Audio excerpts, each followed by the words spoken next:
All right, today, John and Nancy do battle with our arch nemesis, the random question generator. Oh, man. Here we go. Where are we going in TMI land today? We're going to find out because John and Nancy are still talking.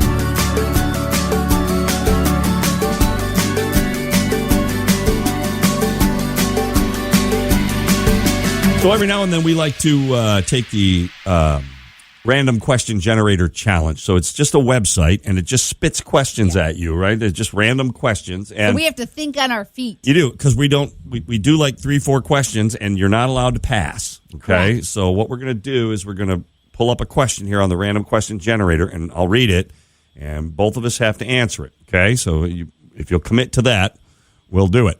Question number 1 is this. What strong opinion do you have about something that in the big picture doesn't matter at all? Strong opinion. Do you want to go first? Sure. The Bear, the TV show, is not a flippin' comedy. Oh, and it's... Why are you keeping it nominated and winning awards as best comedy series at the Emmy Awards? You have mentioned this several times. It's not a comedy. It's not a comedy. And it keeps winning in the comedy section. We need to ask somebody. Maybe we need to see who we can I don't know. talk to I mean, about big that. picture, it doesn't matter, but it bothers me. There you go. How about you? So if you're making turkey, you can't have turkey without dressing, without, like, gravy. Without gravy. And the only, you ask... That's all I can come with. I had basically a tantrum one time because we didn't have gravy. I spent all day on this turkey, and then we were just going to do jarred gravy, and I found out we didn't have any jarred gravy. And whose responsibility was it to get the jarred gravy? Probably mine. Okay. Probably mine. And I had a super big temper tantrum. I think I traumatized my children. They were younger. They actually still bring it up to this day and joke about it. Like, oh, we can't have turkey without gravy. Your mom's going to lose it. So describe your tantrum. What was that like? I don't want to. It was very embarrassing. I can't even. Did you throw anything? Here's the thing. I was hormonal. Okay? I'm just going to say there's no way I would have been behaving like that if I wasn't hormonal. I just want like a litmus test. Like, is it worse than your tantrums you throw in here or better than the tantrums you throw in here?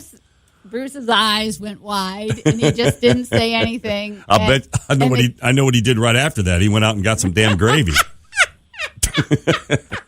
You're right, you did. We are never be without that again. And my kids' eyes went wide, but it's a joke now. It's actually a big joke. So you can't have turkey without gravy. But big picture, you can, and no one cares. But nobody cares.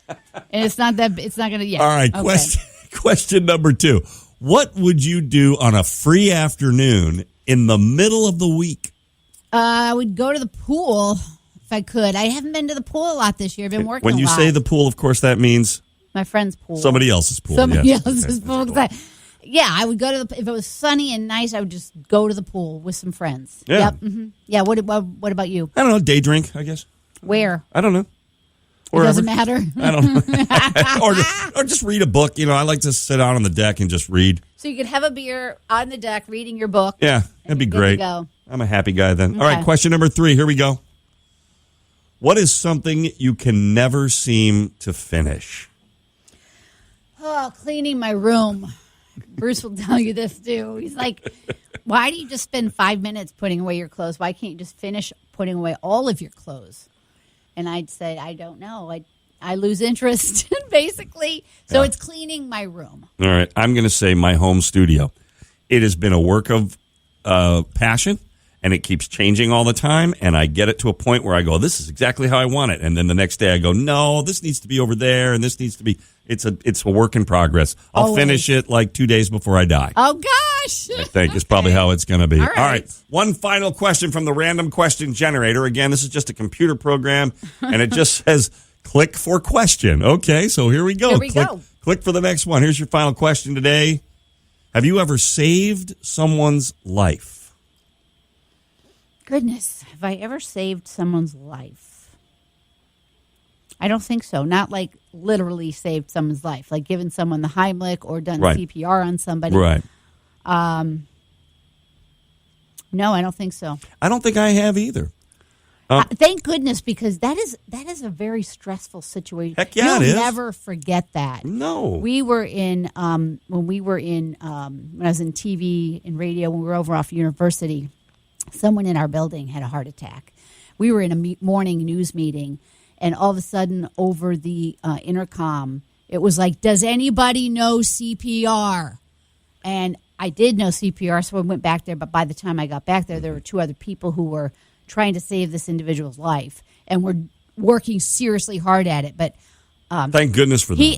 Thank goodness for them that they stepped up, because it's a traumatizing for everybody. Yeah, the guy ended up passing, and they felt you feel awful. But everybody there who was there, it was traumatizing. I say this often on the radio show. You don't want me there if I have to save your life. I mean, I know the entire cast of the Brady Bunch, but I don't know CPR. While you're laying there dying, I can spout liner notes at you from albums verbatim. I think you'd do your best. I would do my best. But I mean, obviously, if people are in the situation and they do save somebody's life, obviously that's a wonderful thing. They're a hero. But in '86, I think it was, we were at Soldier Field watching the Bears, my buddy and I were, and a guy in front of us, I mean, he started struggling like he was turning blue. Oh, no. And so much so that his friend, the guy who was with him, was like going, can anybody help? He was like turning around in the crowd and going, can anybody help us? Was he choking on something? Something. I don't think he was choking. He was having a heart attack, I think. Oh, dear. And I was like, okay, like you say, it's very stressful and going into this mode where who's going to do? Who's going to step up? I was going to do it. I mean, I was going to try and help. I don't know what I'm doing, but I'll do something. Okay. And Ann B. Davis played Alice. No, but he was struggling big time, and just about, I was just getting ready to get up. What I was going to do was go get help. Yeah, I was going to. Thank goodness. This was before cell phones and all that stuff. So I was just going to run and try to find somebody. But 2 guys came flying like over seats from behind us. Really? And one guy says, I'm an EMT, you know what I mean? I'm blah, blah, blah, blah. And they started working on that guy. And I don't know if he made it or not. Eventually they got a stretcher up there and they got him out of there. I think he was still alive. But it was very stressful. Woo, that was too much question. I'm tired now. Yeah, and I tell you what, defibrillators have done a number, because defibrillators are now located in many businesses. Correct. And they're nearby, and they save lives all the time. Yep, that's good. I mean, along with the CPR, but those are lifesavers. Right, so the answer to that question is, please learn CPR. I got to get on that. Or have a defibrillator nearby, please. Yeah, something like that. All right, well, listen. We will do Battle with the Random Question Generator again in the future. That was a little bit stressful, that whole thing. I know. It's all right, though. And I was embarrassed to tell you about my tantrum about gravy a little bit. I'm buying gravy on the way home. All right. And we'll catch up with you next time, because if you keep listening, we'll keep talking. See ya. Bye.